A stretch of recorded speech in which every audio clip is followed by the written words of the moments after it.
আসসালামু আলাইকুম প্রিয় দর্শক, মৃত্তিকা কৃষিচিত্র নতুন একটি পর্বে আপনাদের সবাইকে স্বাগত জানাচ্ছি। আমি কামরুনার পুতুল।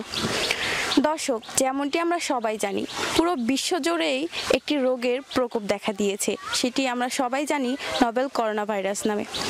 এই রোগটির কারণে প্রত্যেকটা রাষ্ট্র যেমন পদক্ষেপ নিচ্ছে, সেই সাথে সাথে আমাদের বাংলাদেশেও এই রোগের প্রকোপ ঠেকাতে অবশ্যই কিছু পদক্ষেপ নিয়েছে। আমাদের স্বাস্থ্য অধিদপ্তর এবং সরকার যে নিয়মাবলী বলেছে, আমরা অবশ্যই চেষ্টা করব সেই নিয়মাবলীগুলো মেনে চলার। আর অবশ্যই বলবো যে যেসব সেফটির মাধ্যমে এই করোনা ভাইরাসটাকে আটকানো যায়, সেইগুলো আপনারা ফলো করবেন। পাশাপাশি আমাদের অনেক প্রবাসী ভাইরা আছে, আমরা জানি দেশ থেকে যারা বাইরে গেছে, তাদের আরও ভয়াবহ অবস্থা হয়েছে। তো বলবো তারাও অবশ্যই সাবধানে থাকুক এবং এই রোগগুলো থেকে কিভাবে মুক্ত থাকা যায় এবং কিভাবে এই রোগটার প্রতিরোধ করা যায় সেই দিকে সবাই নজর দেবে। তো দর্শক, আজকে আমরা বেশি দূরে যাইনি। আজকে আমরা এসেছি পাবনা জেলার ভাঙড়া থানার হারুপাড়াতে আফিয়া ডেইরি ফার্ম, যে ডেইরি ফার্মটি গড়ে তুলেছেন মোহাম্মদ আসলাম আলী। তো তারই ফার্মে কিছু গরু আছে, যে গরুগুলো তিনি বিক্রি করে থাকেন। সেই গরুগুলোর দাম, জাত সম্পর্কে জানবো। আশা করছি পুরো অনুষ্ঠান জুড়ে আমাদের সঙ্গেই থাকবেন এবং এর পাশাপাশি জানবো যে এই করোনা ভাইরাসের সময়ও তারা তাদের যে পশু পাখিগুলো কিভাবে লালন পালন করছে। আসসালামু আলাইকুম। ওয়ালাইকুম আসসালাম। ভালো আছেন আপা? জি ভাইয়া, ভালো আছি। আপনি ভালো আছেন? জি আলহামদুলিল্লাহ, ভালো রাখছে। আসলে ভালো বললে তো ভালো থাকা না, কারণ দেশের যে অবস্থায় এই পরিপ্রেক্ষিতে তো কেউই ভালো থাকতে পারে না। তারপরে ভালো থাকার একটু চেষ্টা। তো ভাইয়ার হাতে হ্যান্ড গ্লাভস নেই, পাশাপাশি মুখে মাস্ক নেই, এর কারণটা কি? ঠিক আছে, এই মাত্র খামারে আসলাম, মানে গরু গোসল করালাম, তারপরে মানে গোয়ালটা ধুয়ে দিলাম, এই জন্য মানে হাতটা এখন ধুইছি এই মাত্র, এই জন্য আর এখনো লাগাইনি, লাগাবো একটু পরে। তারপরে আমাদের কিন্তু সচেতন থাকা দরকার। আমাদের সবার কিন্তু উচিত যে এখন যেভাবেই থাকি, আমাদের বাংলাদেশের অবস্থা তো আমরা বুঝি, সেই অবস্থায় যেই বিষয়গুলো সেফটি থাকা দরকার সেগুলো কিন্তু মেনে চলা উচিত।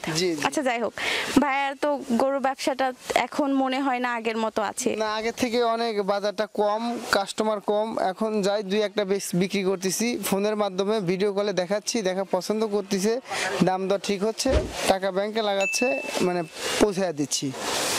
এখন কিভাবে পৌঁছাচ্ছেন, মানে পরিবহন ব্যবস্থাটা এখন চলছে? জি, এখন পরিবহন চলতেছে, শুধু যাত্রীবাহী বাসগুলো বন্ধ আছে।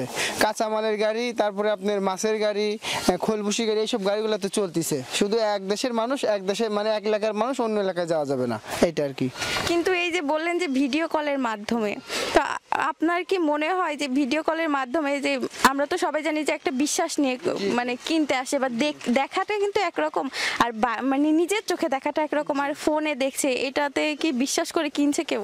হ্যাঁ, অনেক অনেক প্রবাসী কিনতেছে। তারপর বাংলাদেশের নোয়াখালী শাহবাগের একজন গত সপ্তাহে আমার থেকে 3টা নিছে।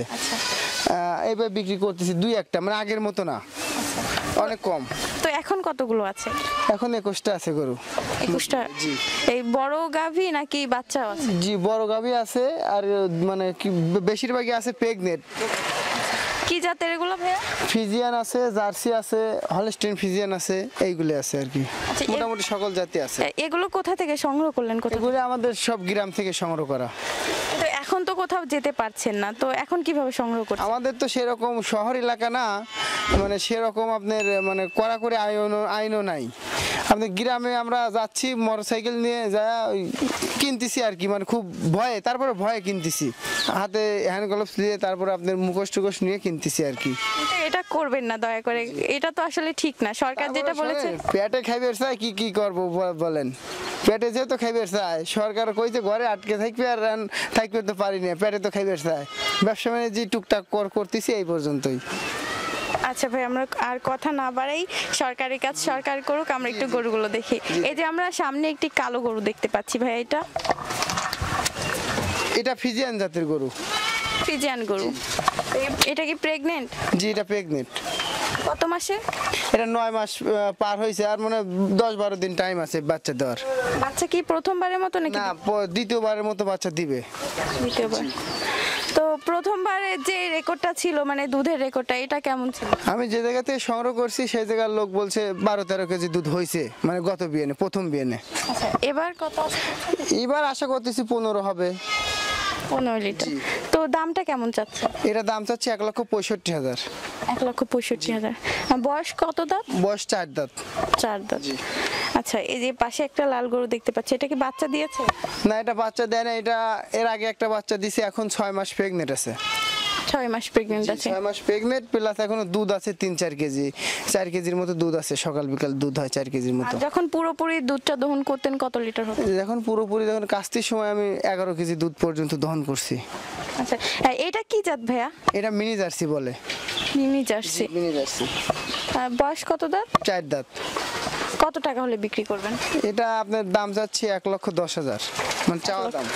তো আচ্ছা, এই সময় গরুর দামটা বাজারটা কেমন যাচ্ছে? বাজারটা কম, এইসব গরুগুলো আপনার 1,20,30 করে বিক্রি হয়েছে, 1,10,000 করে দামই চাচ্ছি। তারপরেও আলোচনা সাপেক্ষে তো কম বেশি আছেই। আচ্ছা, মানে কম হবে। জি।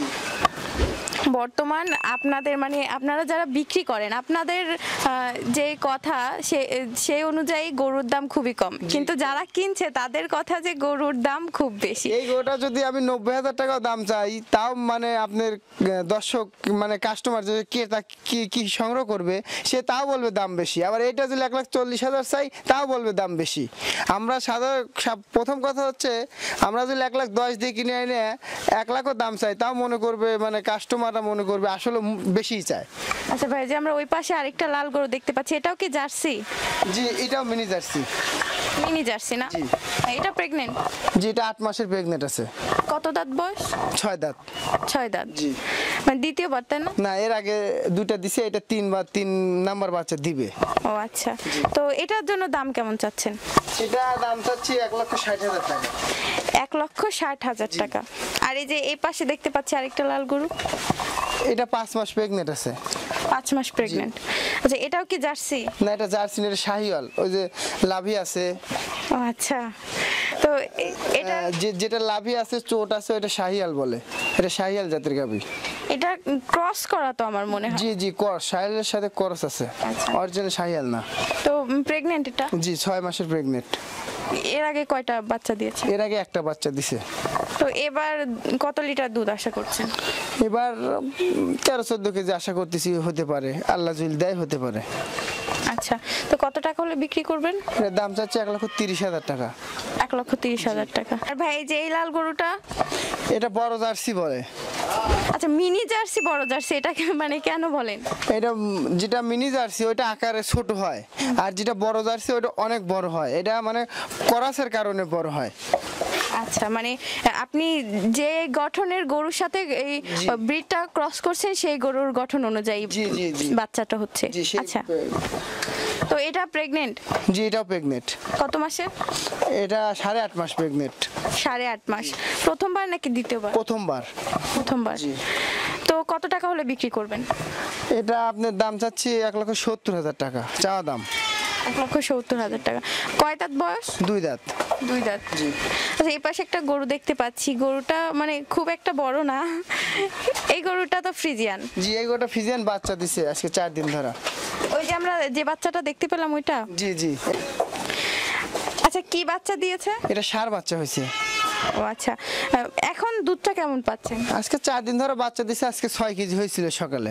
আশা করছেন কত লিটার হবে? সকালবেলা আশা করতেছি এটা 10 কেজি হতে পারে, যেহেতু আমার সংগ্রহ করা গরু, মানে যেভাবে 4 দিনের গাজা দুধই 6 কেজি হয়েছে, হয়তো আর 5-7 দিন 10 দিন গেলে হয়তো সকালবেলায় 10 কেজি দুধ হওয়া সম্ভব। আচ্ছা, তো কত টাকা চাচ্ছেন? এটা দাম চাচ্ছি 1,55,000। 1,55,000 টাকা। আচ্ছা, আর এই যে এই পাশে দেখতে পাচ্ছি আমরা একটি গরু, এটা কি জাতের? এটা পাকিস্তানি ফিজিয়ান বলে। পাকিস্তানি ফ্রিজিয়ান? মানে এই নামটা কখনো শুনিনি। জি, এটা আমার ইন্ডিয়া থেকে, মানে আজ থেকে 4 মাস আগে আমি সংগ্রহ করছিলাম, মানে আপনার বেনাফুল থেকে। আচ্ছা, তো এই গরুটার পরিচিতি যদি একটু দিতেন। এই গরুটা আপনার পাকিস্তানি ফিজিয়ানগুলো আপনার লোমটা বড় বড় হবে, মানে লোম, এই যে লোমটা আছে, লোমটা বড় বড় হবে, আর এই কালারই হবে। প্রথম কথা, পাকিস্তানি গরুগুলোর লোম বড় হয়। আচ্ছা, এটা 8 মাসের প্রেগনেন্ট। 8 মাসের? প্রথমবার নাকি দ্বিতীয়? না, দ্বিতীয়বার। এর আগে একটা বাচ্চা দিছে, যে উলানের জায়গাটা অনেক দেখটা। এইসব জাতের আপনার সাধারণত 25 কেজি 30 কেজি দুধ হয়, কিন্তু বাংলাদেশে আসছে এখন কত হবে আল্লাহ জানে। আশা করতেছি, তাও মানে আমার একটা আশা আরো বলতেছি 20 কেজি হতে পারে এবার এই বেনে। তো কত টাকা হলে বিক্রি করবেন? এটা দাম যাচ্ছে 2,10,000। 2,10,000 টাকা। আচ্ছা, এই যে এই পাশে আরেকটা ফ্রিজিয়ান গরু, এটা এটা প্রেগনেন্ট, এখন 8 মাসের প্রেগনেন্ট আছে। প্রথমবারের মতো নাকি? না, দ্বিতীয়বার বাচ্চা দিবে, 4 দাঁত বয়স। আচ্ছা, তো কত টাকা হলে বিক্রি করবেন? এটা 1,70,000 হলে বিক্রি করে দেবো। 1,70,000 টাকা। আচ্ছা, আরো কি গরু আছে আপনার? জি, আরো আছে ওই সাইডে, ওই গোয়ালে আছে, দেখতে চাইলে দেখেন। আচ্ছা দর্শক, আপাতত আমি এই গরুগুলোই দেখালাম, আরো গরু আছে, তো এরকমেরই তো হবে তাই না? জি, এরকমই হবে, কিছু বাচ্চা দেওয়া আছে, এই পর্যন্তই। আমরা এই যে আসলাম ভাইয়ের নাম্বারটা দিয়ে দেবো, আপনারা যদি চান তাহলে ভিডিও কলের মাধ্যমে তো দেখার সুবিধা আছে, জি, জি, তো আপনারা নিজেরা দেখে নেবেন, কেননা আমাদের সবার জন্য বেশিক্ষণ বাইরে থাকা মানে সমস্যা।